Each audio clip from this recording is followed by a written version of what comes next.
actually really important tools that help us visualize unknown numbers or numbers that can have multiple inputs in them. So, for example, let's put this in a mathematical situation, or more like a real world situation with a mathematical model. So suppose I had 8 cookies, and I wanted to give 2 cookies to each person. Well, how many cookies would each person get?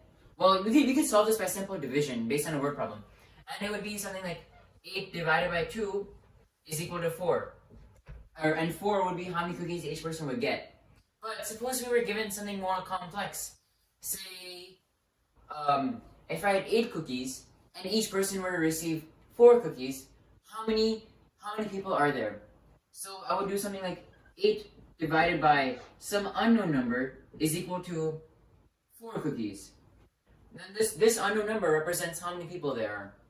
Well, instead of writing this as you might have previously encountered as something like a dash or something like a question mark, we can write this as something as a variable. And a very common variable that we use is x. But variables don't have to be restricted to x. It can be any letter of the alphabet. They could be A, B, C, D. But we tend to refrain from some of the variables like E or I in reasons that you will explore later.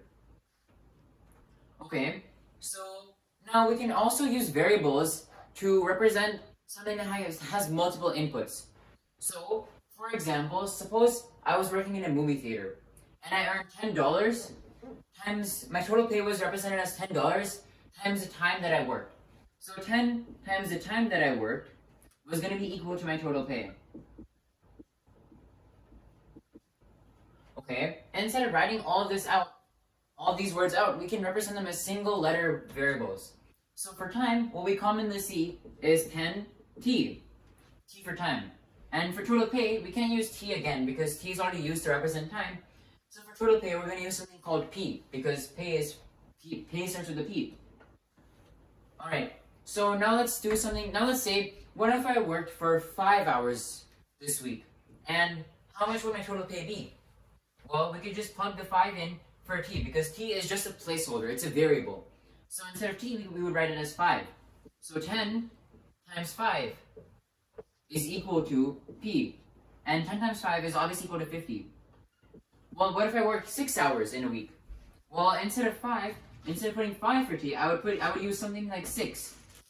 And 10 times 6 is not 50, but it is 60. So you can see how p changes for different values of t. And one more side note is, you may be confused about why I'm not putting in x to represent multiplication. Well, that's because, as I mentioned before, x is a really common variable, and putting an x for multiplication and an x as a variable can lead to confusing situations. So as mathematicians, we tend to avoid using x for multiplication.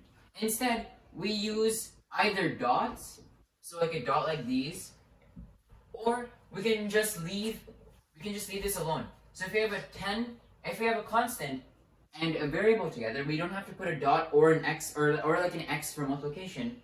But suppose we have 4 times 5, we can't represent this as 4 and 5 together because that would be 45. Same thing for variables. Suppose we have a variable called x and we want to multiply that by x.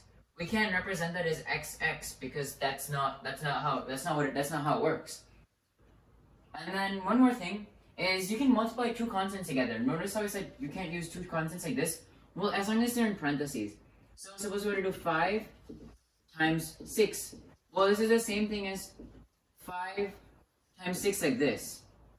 Okay, so I think that covers like the really basics of variables.